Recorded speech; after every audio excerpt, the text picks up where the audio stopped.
अस्सलाम वालेकुम जी। इस वक्त इस्लामाबाद हाई कोर्ट में मौजूद हैं। आपको बताएं कि आज शदीद तसादम हुआ इस्लामाबाद हाई कोर्ट की जुरिस्डिक्शन के अंदर। जो बार एसोसिएशन के इस्लामाबाद बार हाई कोर्ट के जो प्रेसिडेंट हैं वाजिद गिलानी साहब, उनके ऊपर कुछ अफराद ने, कुछ वकला ने हमला कर दिया। जानने की कोशिश करेंगे, हमारे साथ सीनियर वकील मौजूद हैं और मेंबर बार हैं इस्लामाबाद हाई कोर्ट के। इनसे बात करेंगे कि आखिर सर बताइएगा ये हुआ क्या, मामला क्या था जी। बिस्मिल्लाहिर्रहमानिर्रहीम। आपसे पहले ये कि जैसे बार एसोसिएशन हमारा एक बड़ा मुकद्दस अदारा है और जिसका सरबराह प्रेसिडेंट होता है, और ये बड़ा ही अनफॉर्चुनेट था कि चंद वकला जो कि सियासी पार्टी को रिप्रेजेंट कर रहे थे, उन्होंने क्राइम्स के साथ कुछ दिनों से इशू चल रहे हैं। पहले उनका इल्ज़ाम था कि उन्होंने हमसे वोट ले लिए हैं और हमारे एजेंडे के मुताबिक नहीं चल रहे, और इन पर एलिगेशन लगाते थे कि 26वीं तरमीम को आपने वापस ले लिया। जबकि हालात इसके बरक्स थे। सदर ने कैबिनेट की अप्रूवल से, मंजूरी से एक ऐसी पिटीशन वापस ली थी जो कि जजेस की फेवर में, जजेस के साथ मिलकर कराई गई थी, जिसके मिनट्स रिकॉर्ड में मौजूद नहीं थे। हमारी Islamabad high court bar association ने, बॉडी ने बैठ के उसको कहा कि ये बॉडी जनरल बॉडी की या कैबिनेट की अप्रूवल नहीं है, इस बेसिस पर उसको वापस ले लिया।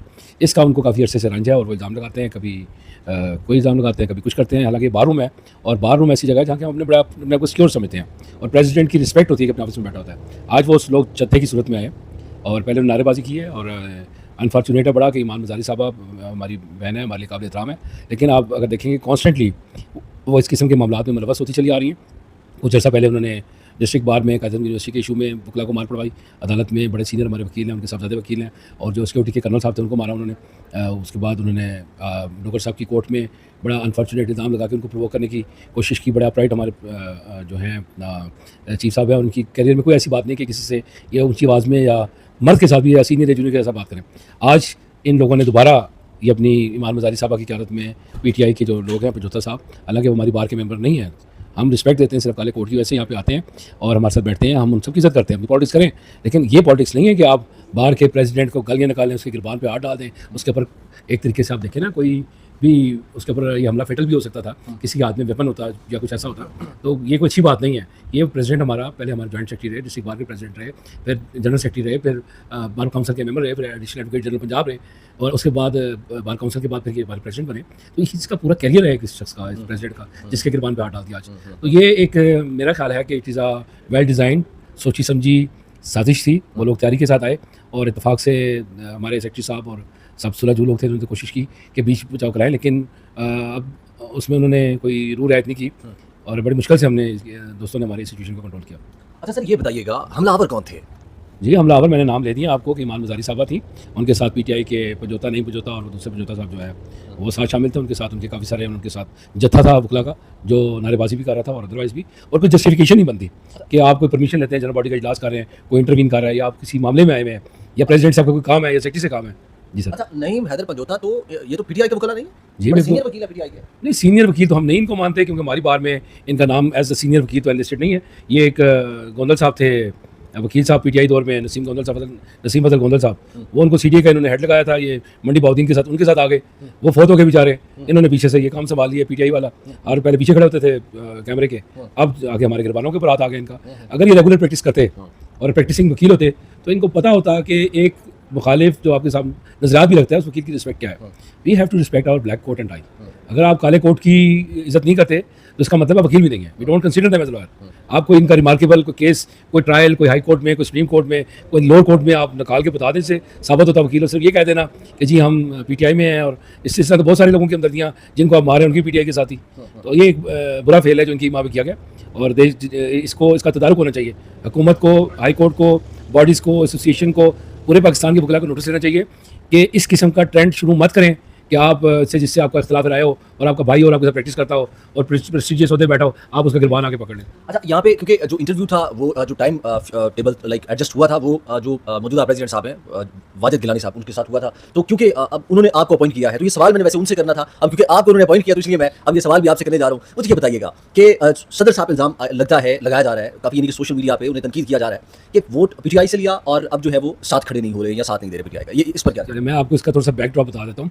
हाई कोर्ट के इलेक्शन से पहले हमारा डिस्ट्रिक्ट कोर्ट का इलेक्शन होता है, ठीक है। उसके अंदर इनके जो नामजद करता पीटीआई का, जिसके पूरी पीटीआई की पूरी जो इनकी जो सेंट्रल कमेटी, एग्जीक्यूटिव कमेटी, जिसमें इनके चेयरमैन साहब, खोसा साहब, सब लोग शामिल थे, उसमें उस सारे के बावजूद उन्होंने 300 के करीब वोट लिए थे। अब आप ये बताएं कि हाई कोर्ट में आके एक ऐसी करिश्मा साजी हो गई है कि सिर्फ इनकी वोटों से कैंडिडेट जीता हुआ है।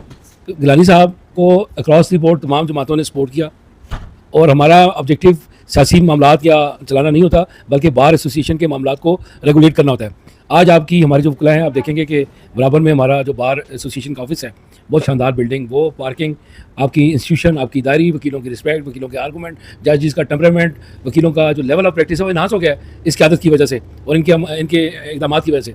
अगर आप कहें जी ये जी समझौते की बात नहीं मानता प्रेसिडेंट, तो it is nonsense, it is rubbish.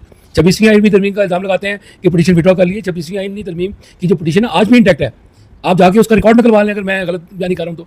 वो एक ऐसी पिटीशन विड्रॉ की थी जो कि जजेस ने मेलाफाइडली करवाई थी without the approval of the cabinet and bar association general body की। वो उनका राइट था, हमारा मुतालबा था, हमारी कैबिनेट बैठी है उसके ऊपर, उन्होंने विड्रॉ कर ली। इसमें अकेले प्रेसिडेंट का कसूर तो नहीं है, लेकिन बात चलती है कलेक्टिव विजडम से। कलेक्टिव विजडम ये थी कि 26वीं आईनी तरमीम आप रहने दें, let decided by the court, लेकिन जो जजेस का जाती ये बने जज ना बने, ये हट जाएं, ये काम करें ना करें, इनके आपस के झगड़े हैं। Bar should not be the party in this cases. हमारे जो प्रेसिडेंट साहब हैं, इनका शुरू से भी यही मौक़िफ़ रहा है कि हम क्यों पार्टी बने, हमें अपनी रिस्पेक्ट बनानी है, अपने बार का बनाना है, हम इनकी रिस्पेक्ट करते हैं। हम किसी भी कोर्ट में आज तक हमने ये नहीं कहा जी हम फलानी कोर्ट में पेश नहीं होते या हम उसको बो नहीं करते या उसका ऑर्डर नहीं मानते। तो ये एक गलत प्रोपेगेंडा है जो कि अनपढ़ लोगों का बुलाया हुआ है और उसके ऊपर बगैर तस्दीक के, बगैर वेरिफिकेशन के मीडिया में बुला दिया। अब वो उसको चीज़ों को वायरल कर देते हैं, इनकी मीडिया सेल्स वगैरह उसको देखते नहीं हैं कि इसकी लीगल सेंक्टिटी क्या है, अथॉरिटी क्या है। मेरा ख्याल है कि वाजिद गिलानी की सूरत में एक जो मजबूत एक था ना, वो सारा PTI के इन इक़दाम से इन्होंने अपने एक अच्छे साथी को लूज़ कर लिया। अच्छा, ये बता दीजिएगा आखिर में ये बता दीजिएगा कि जो जस्टिस तारिक जहांगीरी साहब हैं उन्हें काम से रोक दिया गया। अच्छा, ये बताइएगा क्या आप क्योंकि सीनियर वकील भी हैं, senior Islamabad high court bar के मेंबर भी हैं, कि यहाँ पे ये मामला जो है वो सुप्रीम जुडिशल काउंसिल में नहीं जाना चाहिए था कि जजेस क्या रोक सकते हैं, क्या क्या क्या कहते क्या आप? देखिए, बात फिर वही है कि आप या बार एसोसिएशन या बॉडी या मेरी राय से जाली डिग्री असली नहीं हो सकती। उसमें बीइंग अपोजिशन मैंने इनके खिलाफ रेफरेंस फाइल किया हुआ है, लेकिन इनके अपने जो चैम्बर फेलोज हैं, लोग कहते हैं कि जो ये खबर हुई है, जो इन पे सितम ढाया गया है, वो इनके अपने दोस्तों ने ढाया है। आप देखिए कि जब रेफरेंस फाइल हुआ था तो वाइस चेयरमैन बार काउंसिल का कौन था, किसने वो इन्फॉर्मेशन कलेक्ट की, किसने जाके आगे वो इनको यूनिवर्सिटीज़ को दी, किसने बताया कि ये ऑब्जेक्ट इस तरह का मामला है। तो ये सारा जो है इसमें बार एसोसिएशन का कोई रोल नहीं है। अगर कोई जाली सनद का मामला आ जाता है तो डेफिनेटली पहले उसको कोर्ट देखेगी कि वो असली कैसी है, उसका क्या किस कैपेसिटी में वो है। और कोर्ट ने क्या कहा, कोर्ट ने ये कहा कि ये चीज़ हम नहीं डिसाइड करेंगे, ये जुडिशल काउंसिल डिसाइड करेगी। Judicial council interim order court pass कर सकती है, बिल्कुल। उन्होंने रिस्ट्रेंट का मुजाहरा किया कि कल अगर साबित हो जाए कि जी ये सारे ही इनकी सारी डिग्रियाँ ये जो है सनद जाली है या ठीक नहीं है, तो इतनी देर के फैसला करने की आप इजाज़त देंगे इनको। तो डेफिनेटली कोर्ट ने बड़ा विजडम का मुजाहरा किया। उन्होंने कहा इस फोरम, इस काम के लिए जुडिशल काउंसिल मौजूद है, लेट देम डिसाइड। लेकिन एडमिनिस्ट्रेटिवली एक अच्छा फैसला था उनका और इसको मेरा ख्याल है किसी ने उस लेवल पे कंडेम नहीं किया। आज 5 जजेस सुप्रीम कोर्ट पहुंचे हैं आम आदमी की तरह, और गले में उन्होंने बाकायदा तौर पे आम पब्लिक की तरह उन्होंने कार्ड भी लटका रखे थे, वो ग्रीन पासपोर्ट वो जो मिलता है आपको बाइक से। आप इन जस्टिस साहबान को एक आम आदमी की हैसियत से वहाँ जाते हुए कैसे देखते हैं सुप्रीम कोर्ट में? देखिए, बात यह है कि अब वो जजेस तो नहीं थे, वो लिटिगेंट्स थे, वो साहिल की हैसियत से गए थे। पहली बात यह है कि कोई SOPs भी होती है, कोई भी पिटीशन फाइल करने से पहले, चले जहांगीर साहब का सिचुएशन डिफरेंट है, लेकिन बाकी 4 ने क्या रजिस्ट्रार को इंटीमेट किया, क्या फॉर्मल अप्रूवल ली किसी काम की, क्या वो अदारे को अदारा नहीं समझते, ठीक है ना। अब वो कहते हैं जी हम इंसाफ लेने के लिए गए हैं। मैंने आज एक रेफरेंस फाइल किया है जस्टिस एजाज साहब के खिलाफ, सरदार एजाज इसहाक साहब के खिलाफ। मेरा उसमें कंटेंशन ये है कि आपके पास 3 साल तक हमारा केस लगा रहा, कट एंड बेल्ट का बड़ा मशहूर केस था। 21 में फाइल हुआ, 22 में फाइनल आर्गूमेंट हो गए, 2025 में आके सुप्रीम कोर्ट की इंटरवेंशन के बाद आपने जजमेंट दी। क्या आपको जिस काम के लिए अदालतों में बिठाया जाता है वो आप कर रहे हैं? आपका रेशो ऑफ डिस्पोजल क्या है? 26वीं आईनी तरमीम में जो इनको थ्रेट है वो क्या है? इसमें पूछा जाता है कि जज साहब आपकी परफॉर्मेंस क्या है। परफॉर्मेंस बेस्ड डिसीजन लेने की बात भी की गई है, जो उसमें अच्छी बात है, उसको अप्रिशिएट भी करना चाहिए। इन्होंने डे फर्स्ट से ही ईमान मुजारी के थ्रू जनाब वो लेटर भिजवा दिया और उसको वो जजेस अभी ट्रांसफर हुए नहीं थे कि जज साहब ने एजुटेशन शुरू कर दी इसके ऊपर, ठीक है ना। आप हमारे पास ब्लैक एंड वाइट में नहीं है, लेकिन चूंकि हम बैठे हुए सारा दिन, हमें अपनी आंखों से तो नजर आ रहे लोग क्या कर रहे हैं, इनके कितने चैम्बर्स हैं, इनके चैम्बर के कौन कौन से लोग हैं, कहाँ से इनको फायदे मिले हैं, कौन कौन से केसेस कर रहे हैं, किस मैटर में इन्वॉल्व हैं। तो ये चलता रहता है। बहुत शुक्रिया जी। इस वक्त इस्लामाबाद हाई कोर्ट से आपको अपडेट कर रहे थे, जो ये सारा मामला हुआ आपको बड़ा डीपली एक्सप्लेन किया गया कि ये वाकया क्यों हुआ, कैसे हुआ, और भी आगे भी इस केस को बड़ा बारीकी से देखेंगे, बड़े करीब से इस पर नजर रखेंगे जो भी सूरत हाल फर्दर इस केस में होती है। क्योंकि अभी जराये से इन्फॉर्मेशन मिली है कि हम इस वक्त सदर साहब के जो सेक्रेटरी जनरल साहब हैं इस्लामाबाद हाई कोर्ट के, उनके रूम में ये बैठ के इंटरव्यू रिकॉर्ड कर रहे हैं। प्रेसिडेंट साहब के कमरे में इस वक्त इस्लामाबाद पुलिस के सिक्योरिटी डिवीजन के और ऑपरेशन डिवीजन के SPs और DSPs साहबान मौजूद है और FIR के लिए जो है वो प्रोसेस किया जा रहा है। FIR अब से कुछ देर बाद उम्मीद है हमारे वीलॉग के दौरान ही जो है वो FIR लॉन्च कर दी जाए। तो जो भी इसमें फर्दर अपडेट्स होंगी आपको वक्तन फवक्तन अपडेट करेंगे। अपना बहुत सारा ख्याल रखिएगा। अल्लाह ने के बाद जी।